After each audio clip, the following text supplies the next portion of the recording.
Ali Pretty, there's a large Tilbury Docker behind you, which we're not going to reveal, but can you tell them a little bit about how this very large gentleman got to be here at Connecticut in the High House Production Park?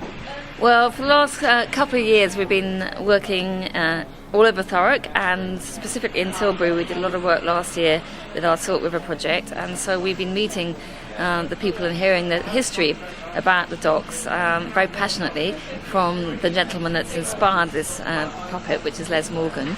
And we kind of felt that we really wanted to start regenerating or developing a new kind of version of what used to be the Tilbury Carnival.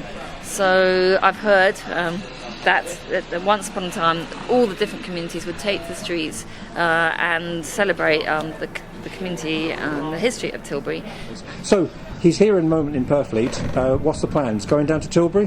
Oh yes, he is. Yes. So the Docker has been being designed and constructed for the last few months. So we went into Gateway Academy and with Tony Mason, who's the designer of the puppet, and we worked out some ideas. So this idea of how he looks like has come partly from the Gateway Academy students. We've also worked with the students from the costume construction degree at South Essex College, who came with us into the school, came down to Tilbury when we did some workshops in February, and now it's been manufactured and printed and constructed, and now we're just having a rehearsal today so that he can come to life for the 22nd of June down at the Tilbury Cruise Terminal, which of course is the celebration of the 70 years of the arrival of Windrush.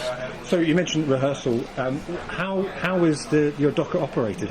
What's the mechanics of that? Well, actually it's a one-man puppet, or a one-woman puppet, and it's got a central backpack, so it's off a central pole which brings the gravity right down into the back, and the backpack is moulded to the puppeteer's back, so there's no sort of slippage. And then it's animated with the feet using a special sort of hose mechanism clipped onto the puppeteer's feet, and so when the puppeteer moves, the legs move, and so it enlarges the movement of the character. Has everybody embraced? You mentioned the groups. You mentioned Gateway Academy and stuff. All the groups really embraced doing this? Oh yeah, they have, yeah. And obviously most of Tilbury hasn't seen it yet, so we're just waiting to see what happens. I think the word is getting out.